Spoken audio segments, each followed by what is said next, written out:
Kagahapon na Christmas party pa. So, but God is really good to us, Lord. Mga solo kay bisan sa kakapoy na pagyapon ta diri celebrating with our brothers and sisters in community sa Singles for Christ. Amen? Amen.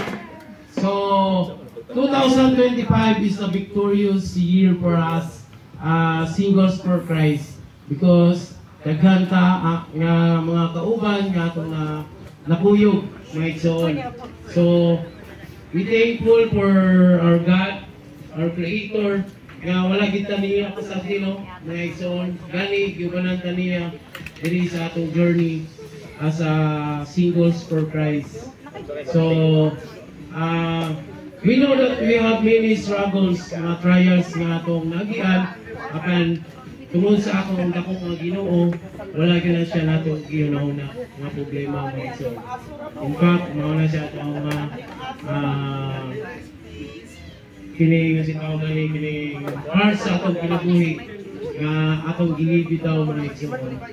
So, I hope nga ang tanan so nagampay maabot. Hopefully nga nagampay ang maabot nga kauban nato, no. And ato lang silang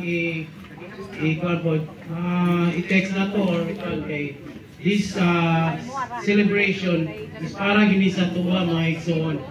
Ato gining atong i-build ang atong brothers and sisters ang atong mga memories sa atong mga kauban, ang atong friendship, ang atong siguro ang atong banding mga igsoon. So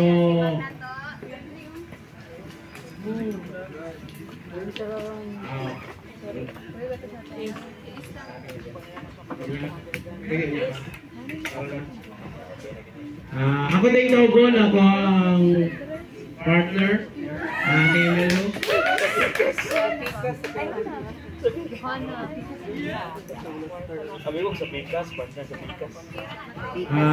We're so happy mga igsoon na dili na mo mabuhat ang tanan kung wala pod mo.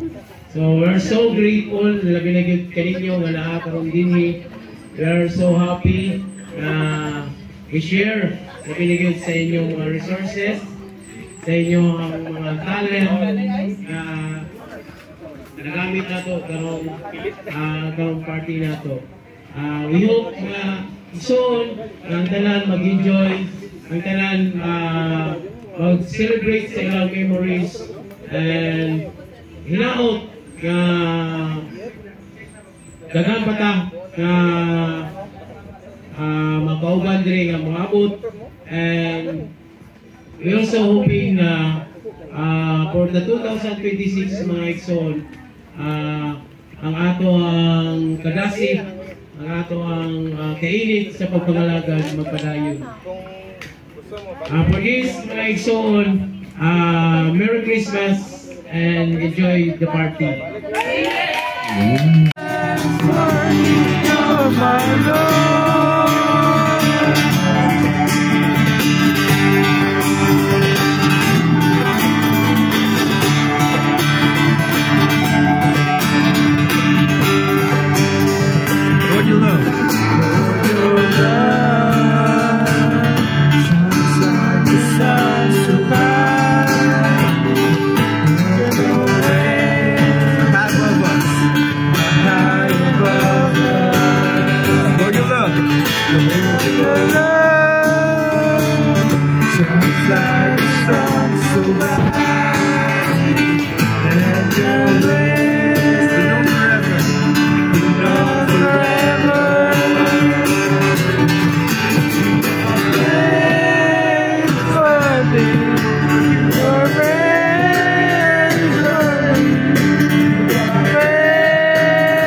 buffet. So for today's Gutom Diary, let's try Castle Peak's dinner buffet here at the dining room. Here's a run through of their food. Variety of options from meats to seafood and pizzas and pasta, salads and desserts. There was no fish in the menu but na seafood. And oh my gosh, naasad sila yung barbecue. Of course, some salad, fruits and dessert as well. Malingaw jud ko kaon basta dinner buffet kay magsigira kong lakaw-lakaw and magtanaw-tanaw sa mga food. Klaro man guro nga happy kay smiley kaayo. The service was good, very generous ang servings. I was really excited to try the roast beef and lechon kawali. This was my whole plate. I first started with the humba. I really enjoyed this, very classic Pinoy. Their chop suey was very savory as well. I also tried their baked scallop. Wasn't a big fan of this. Quite watery and the cheese was not giving. Like I had to pair it with the rice dayon. I love rice but I love fried rice or Java rice even more. Like maudyo gipares na ko sa tanan. I also had this lechon kawali. This was very crispy. For me, the skin lacks a bit of flavor. Still soft but quite oily. Ang roast beef nila humuksa. I think this was cooked with some red wine. You can really taste it in the veggies. The meat was fine. They didn't have a fish option but at least nice seafood. This was their spicy mixed seafood. Dili kay siya spicy kaya ra nako. Really great sauce. I enjoyed that a lot. They also had some roasted chicken. This wasn't as tender as their other meats. It lacks more juiciness to it and more flavor. For drinks na ay iced tea, lemonade, coffee and water. Feel kay nako ang bottomless iced tea. I was also invited here so thank you so much. After my first plate, I also tried their maki and sushi. This was really fresh and easy to eat, best paired with a sauce. Their dinner buffet runs from 6 p.m. to 9:30 p.m. which was really good kay bisag 9 p.m. na nagyapoy ng sulod. I also tried their pasta station. I got this creamy carbonara with ham. This was cooked upon request, so init-init pa jud ni. It was decent, very creamy. For my desserts, I tried their banana cake and their coffee jelly. The coffee jelly was really strong. Di ba ako hilig og coffee, but this was really thick and rich, but also too sweet for me. On the other hand, this banana cake was really good. Ganahan kay ko ani. Moist kaayo and soft. I'll put more details on the caption and here are the rates. Honestly, sulit na for me. So that's it and I'll see you on my next entry.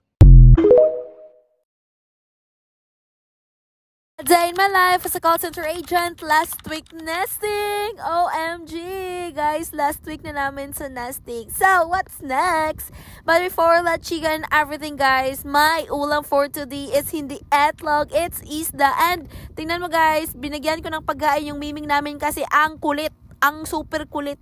So, after nyan, guys, ay kakain din tayo.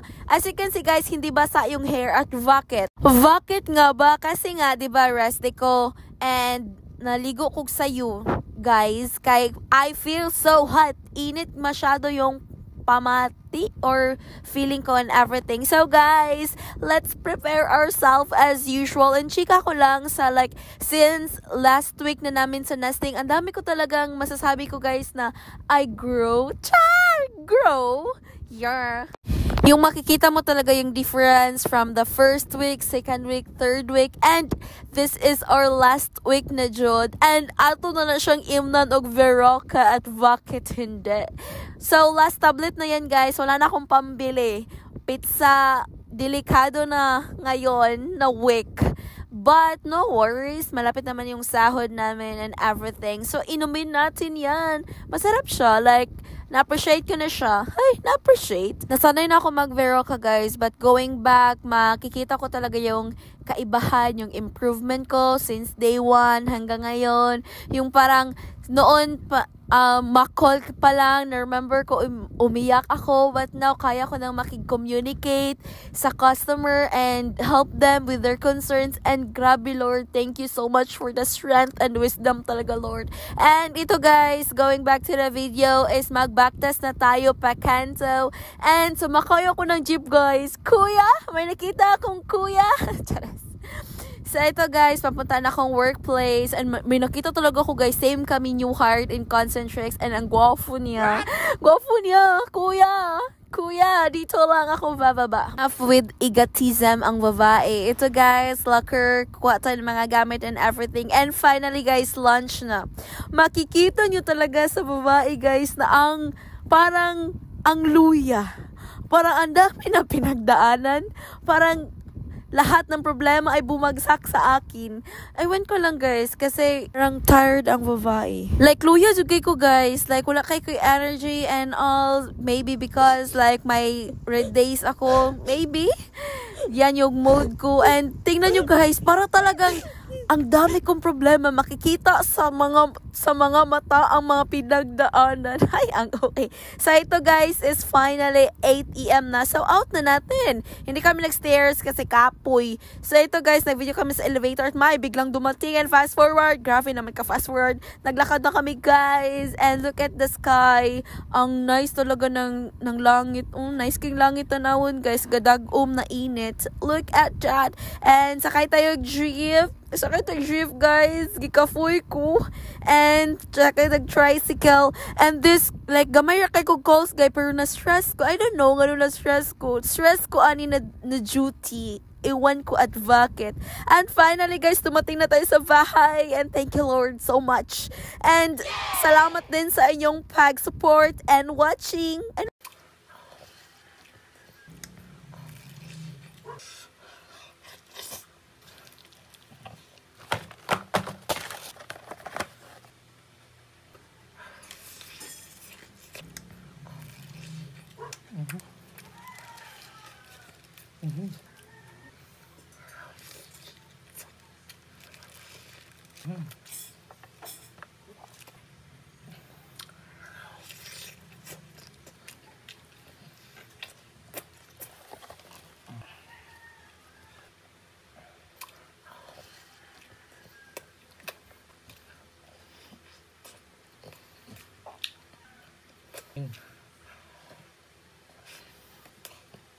Meron akong app na ginagamit na talaga naman makakatulong sa mga estudyante. Ito nga pala ay si Dola. Just take a photo and upload it to Dola. It instantly provides an answer with full explanations. It's totally free with no limits and fee. Available pala ito sa App Store tsaka Play Store.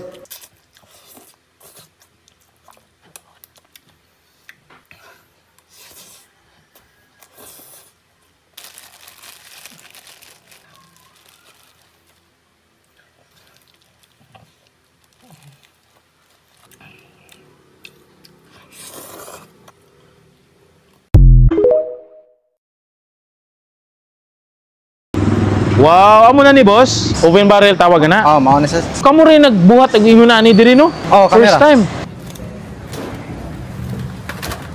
Sumurag pala-pala oh, diretso na ba? Amazing. Dol, naana po tayo na-discover nga solid and unique way pagluto og lechon manok gibutang sa oven na barrel. Tanawan ni video kay pakita na ko sa inyo giunsa niya pagluto ang lechon manok sa pagprocess sa pagbutang sa pinaka-unique way of pagluto ng lechon manok. Idol, naata diri sa Hernay Street Extension no. Mao ni ang Shell, mao ni ang Nadia SRDCI building, and diri nimo makita si roasted chicken. Okay? Roasted chicken Tilawi bala. O, di ba?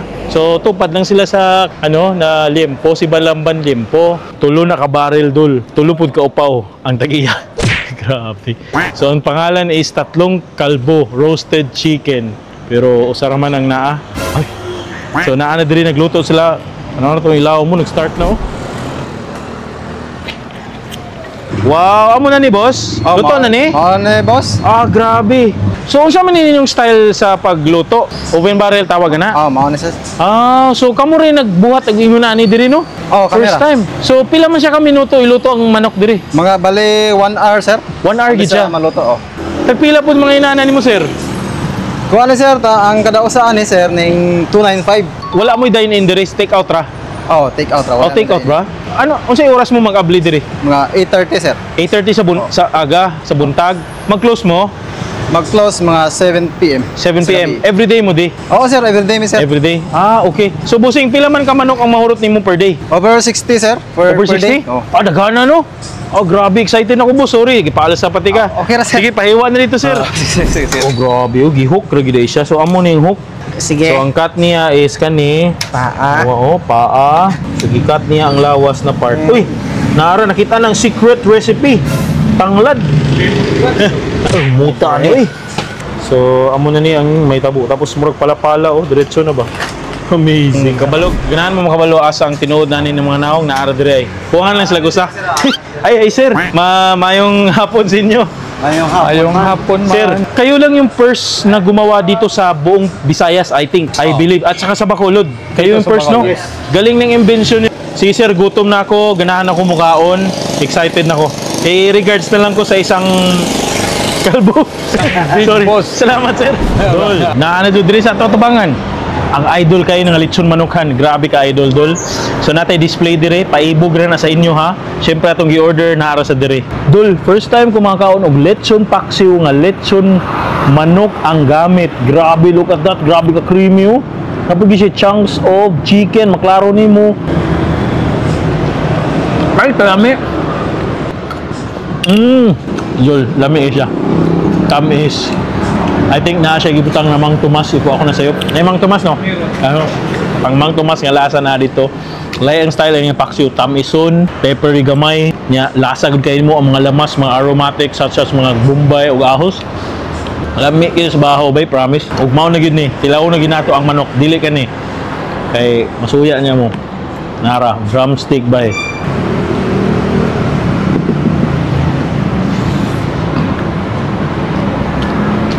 Ingon na nakahumok. Not your ordinary manok, bay, promise. Bay, grabe ka namin. Murag, daman mo ang balanse sa pagluto. Kaya perteng humuka. Juicy kayo siya.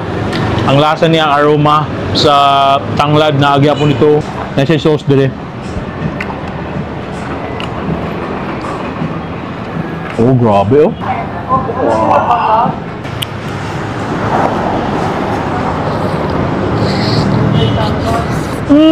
Ang yung gravy doon, grabe ka buttery. The best siya yung gravy. Kung ako nag-expect, nana siya kalami, ipares. Grabe oh. Na-reason nga nung barrel. Kaya siguro ang aroma, ang humot, naot gid sa yung unod, which is naitabo gid siya. Isa ni sa mga the best, lechon manok na tilawan nato. Hari mo doon yung tatlong kalbo, di ka mahayan. Take out na sila, ay pag-expect o dainin ha. At doon na padayon ng kaon sa inyong balay. Nani nga food trip, akong ganahan, isa sa pinakasolid na food trip. Hanap na po taglain na food trip, dire sa Bacolod. Let's go, idola!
Right.